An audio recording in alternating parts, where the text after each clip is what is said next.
know what it's like to wake up in the middle of the night with a vivid dream?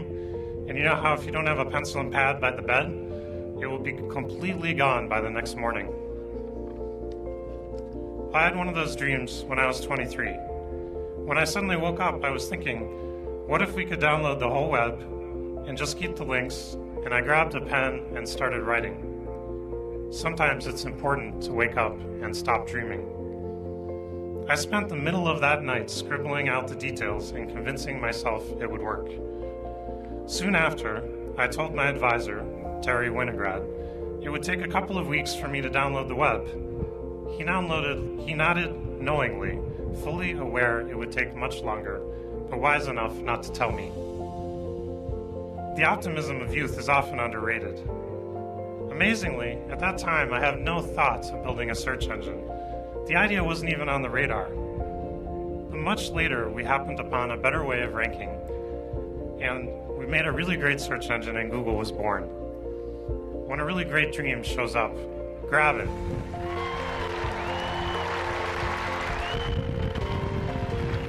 I think it is often easier to make progress on mega ambitious dreams. I know that sounds completely nuts, but since no one else is crazy enough to do it, you have little competition. In fact, there are so few people this crazy that I feel like I know them all by first name. They all travel as if they are pack dogs, and they stick to each other like glue. The best people want to work on the big challenges. That is what happened with Google. Our mission is to organize the world's information and make it universally accessible and useful. How can that not get you excited? We almost didn't start Google, actually, because my co-founder Sergey and I were too worried about dropping out of the PhD program. None of you have that issue, it seems. You are probably on the right track if you feel like a sidewalk worm during a rainstorm.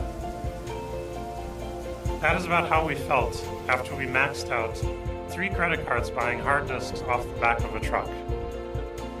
That was actually the first hardware for Google. Parents and friends, more credit cards always help.